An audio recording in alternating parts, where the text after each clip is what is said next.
சைனும் சரி காசும் சரி இவனை விட இவன் பெருசுங்கிறான். காசு இன்வெர்ஸ் ஃபங்க்ஷனோட சைன் வந்து பெருசாக இருப்பான் அப்படிங்கிற விஷயத்த வந்து சொல்கிறாங்க. அது எந்த ஒரு ஸ்டேஜில் இருக்கும் அப்படிங்கிற விஷயத்த வந்து நம்ம சொல்லணும். இப்போது நமக்கு சைன் இன்வெர்ஸோட டொமைனும் சரி காசு இன்வெர்ஸோட டொமைனும் உங்களுக்கு என்ன சொல்லுங்கள் பார்ப்போம்.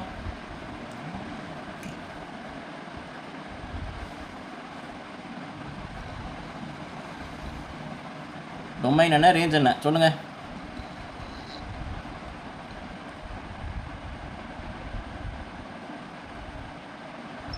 சரி, இதுபடி பார்த்தீங்கன்னா உங்களுக்கு -π/2லேருந்து +π/2 தான் உங்களோட ரேஞ்ச் இருந்துருக்கு.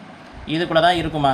இதில் வந்து எந்த சைன் இன்வெர்ஸ் ஆஃப் எக்ஸ் வந்து காஸ் இன்வெர்ஸ் ஆஃப் எக்ஸை விட பெருசாக இருக்கும் அப்படிங்கிற விஷயத்தை தான் இங்கே கேட்டிருக்காங்க.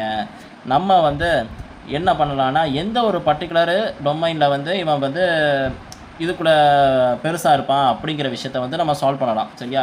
அப்போது நம்ம டொமைன் பார்த்தீங்கன்னா இது ரெண்டுத்துக்கும் சேர்ந்தான். ஓகேவா? -1 +1 கூட தான் இருப்பான். அப்போது -1 is less than or equal to 1ன்னு சொல்லிட்டு எழுதுதேன். இப்போ மேலே இருக்க அதே விஷயத்தை தான் எழுத போகிறேன். Cos inverse of x. நீ ரொம்ப யோசிக்க வேண்டாம். இங்கே இருக்கிறது வந்து இவன் விட இவன் பெருசாக இருக்குன்னு சொல்லுதான். அப்போ எந்த ஒரு ஸ்டேஜில் இருப்பான் அப்படிங்கிறத பற்றி யோசிக்கணும். நான் வந்து எனக்கு ரெண்டுமே வந்து ஒரே நேரத்தில் பெருசாக சைனு காசு வேறு ஃபங்க்ஷனாக இருக்கான். நான் வந்து என்ன பண்ணுதேன், எதையாச்சும் ஒரு குறள் வித்தை பண்ணணும், அதை வந்து ஒரே ஃபங்க்ஷனாக மாற்றணும் அப்படின்னு தான் நான் இப்போ அடுத்த கட்டத்துக்கு நான் யோசிப்பேன். சரியா? இப்படி ரெண்டும் இது வேறு ஃபங்க்ஷன் இது வேறு ஃபங்க்ஷன், அது வந்து ரொம்ப எனக்கு தலைவலி பிடிச்சது. அதுக்காக நான் என்ன பண்ணுதேன், ஒரு ஃபங்க்ஷனாக மாற்றணும்னு நினைக்கிறேன். அதுக்காக add sine inverse of x on both side அப்படின்னு சொல்லிட்டு எழுதுதேன்.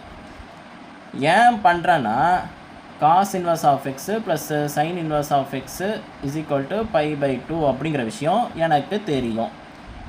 அந்த ஒரு விஷயத்தை வச்சுக்கிட்டு நான் பண்ணேன்னா எனக்கு வந்து ஒரு வேரியபிளாக எனக்கு கிடைக்கும். இங்கே 2 வேரியபிள் இருக்கிறது, அதான் 2 ஃபங்க்ஷனாக இருக்கிறது வந்து ஒரு ஃபங்க்ஷனாக எனக்கு கண்டுபிடிக்க முடியும். அதனால் sine inverse of x plus sine inverse of x is equal greater than or equal to cos inverse of x and sine inverse of x அப்படின்னு சொல்லிட்டு எழுதுதேன்.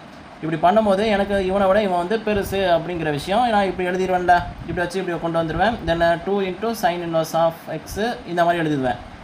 தென் அங்கே 2 வந்து ஸ்கேலாரு, அதனால் இந்த பக்கம் கொண்டு வந்துடலாம். அப்போது sine inverse of x greater than or equal to π/4 அப்படின்னு சொல்லிட்டு எழுதிடுவேன்.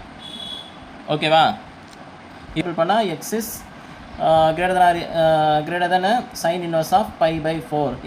எப்போ வந்து சைன் π/4 வந்து உங்களுக்கு வேல்யூ என்ன எடுப்பான் அப்படிங்கிற விஷயத்த பார்க்கணும். சரியா? அப்போது எப்போ இந்த இது எடுப்பான், சைன் வந்து உனக்கு எப்போ வந்து π/4 வேல்யூ போடும்போது உனக்கு என்ன வேல்யூ கிடைக்கும்? சைன் π/4ஓட வேல்யூ என்னம்மா? 1/√2. ஓகேவா? அப்போது என்னோடய எக்ஸ் வந்து 1/√2லேருந்து அந்த மேலே இருக்க வேல்யூ வரைக்கும் இருக்கும். ஓகேவா? லைக் இந்த மாதிரி தானே 1/√2 is less than or equal to x. So இவனை விட அதிகமாக இருக்கிறது. அப்போ இது எதை இம்ப்ளை பண்ணுது, என்னோடய இன்டர்வல் வந்து -1லேருந்து +1 தான் இருந்துச்சு. இந்த ஒரு பர்டிகுலர் ரேஞ்சில் இருந்து இது 1 வரைக்கும் தான் மேக்ஸிமம் என்னால் போக முடியும். இது பாசிட்டிவ். அதனால் லெஸ் தென், ஏன்னா இங்கே வந்து less than or equal less than x less than or equal to 1. இவன் தான் என்னோட பர்டிகுலர் செட் ஆஃப் சொல்யூஷனாக இருக்கும். இந்த இன்டர்வலே எனக்கு கிடைக்கும். ஓகேவா? இந்த ஒரு பர்டிகுலர் இன்டர்வல்குள்ளே என்னோட சைன் இன்வெர்ஸ் ஃபங்க்ஷன் அவன் வந்து எனக்கு பெருசாக இருப்பான், இவனை விட இவன் பெருசாக இருப்பான் அப்படிங்கிற விஷயத்த வந்து நான் சொல்கிறேன். ஓகேவா? இது மூலயமா சொல்லுதேன். சரியாம்மா? புரியுதா இல்லையா? ஓகே.